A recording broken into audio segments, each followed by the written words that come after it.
Assalamualaikum warahmatullahi wabarakatuh. Alhamdulillah, hari ini kita akan mempelajari satu ilmu yang berkaitan dengan fardu ain, iaitu perkara asas fardu ain dalam tajuk taharah ataupun bermaksud bersuci. Dia tahu tak apakah yang dikatakan taharah tadi ataupun bersuci tadi? Maksud dia apa? Apa yang boleh kita fahami dengan perkataan taharah tersebut? Okey, baik. Taharah ni adalah merupakan punca atau asas penerimaan segala ibadat. Maksudnya, kalau kita tidak bersuci, maka kita tidak boleh ataupun amalan kita tidak diterima. Ibadat kita tidak diterima. Jadi sebelum kita nak melakukan satu amal ibadat yang memerlukan kepada bersuci, maka kita perlu bersuci terlebih dahulu dan seterusnya barulah kita melakukan amal ibadat tadi. Contohnya apa? Contohnya solat. Banyak lagi sebenarnya. Seperti membaca Al-Quran ataupun berpuasa. Perlukan kepada bersuci terlebih dahulu. Sekiranya kita berada dalam keadaan tidak bersuci. Contoh solat. Kita berada dalam keadaan berhadas kecil. Berhadas kecil kan. Kita buang air kecil, buang air besar. Jadi kita berada dalam keadaan tidak bersuci, maka kita perlu bersuci terlebih dahulu, barulah amalan solat kita tadi diterima. Dalam suratul Maidah, Allah berfirman, wa in kuntum junuban fatahharu, yang bermaksud jika kamu berada dalam keadaan berjunub, iaitu berhadas besar, fatahharu, maka bersucilah.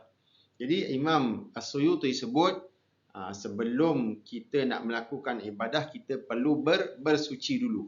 Ataupun dalam satu hadis Nabi SAW, riwayat Al-Imam Al-Bukhari dengan Imam Muslim, haqqun lillahi ala kulli muslim an yaghtasila fi kulli sab'ati ayyamin yaghsilu ra'sahu wa jasadahu. Tanggungjawab setiap Muslim, setiap orang Islam kepada Allah Subhanahu Wa Taala ialah mandi sekurang-kurangnya sekali dalam seminggu dengan membasuh kepala dan badannya. Jadi Al-Imam Nawawi sebut sekurang-kurangnya mustahab digalakkan untuk kita membersihkan badan kita, membersihkan tubuh badan kita sekurang-kurangnya seminggu sekali. Seperti dalam hadis lain Nabi sebut waktu Jumaat kan, sebelum solat Jumaat kita nak pergi solat Jumaat tu, maka kita disunatkan mandi. Mandi tu maksud kita membersihkan diri kita. Okay, baik. Jadi bila sebut kata bersuci, jadi apakah kita panggil apa? Komponen-komponen yang kita kata boleh digunakan untuk bersuci. Ataupun mudah kita fahami, iaitu pembahagian air. Jadi air apa yang boleh digunakan untuk bersuci? Kita kena tahu. Ada ketika kita tidak berada di rumah. Mungkin ada ketika kita berada di hutan. Mungkin ada ketika kita berada di tempat-tempat yang bukan air yang macam mana biasa kita guna dekat rumah. Kita buka pipe, kita terus terima. Bukan. Jadi ada air-air lain yang boleh digunakan untuk bersuci. Yang pertama iaitu air embun. Tahulah pagi-pagi, kalau siapa bangun awal pagi, pergi tengok pokok tu ada air. Jadi air tersebut boleh digunakan untuk bersuci. Yang kedua iaitu mata air.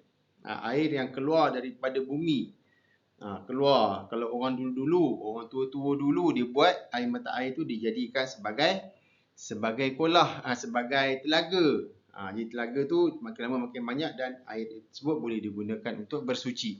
Yang ketiga, air salji. Manalah nak tahu satu hari nanti kita berada di negara yang bersalji, maka kita boleh gunakan salji tersebut untuk kita bersuci. Tapi pastikan salji tersebut tidak disentuh lah, tidak.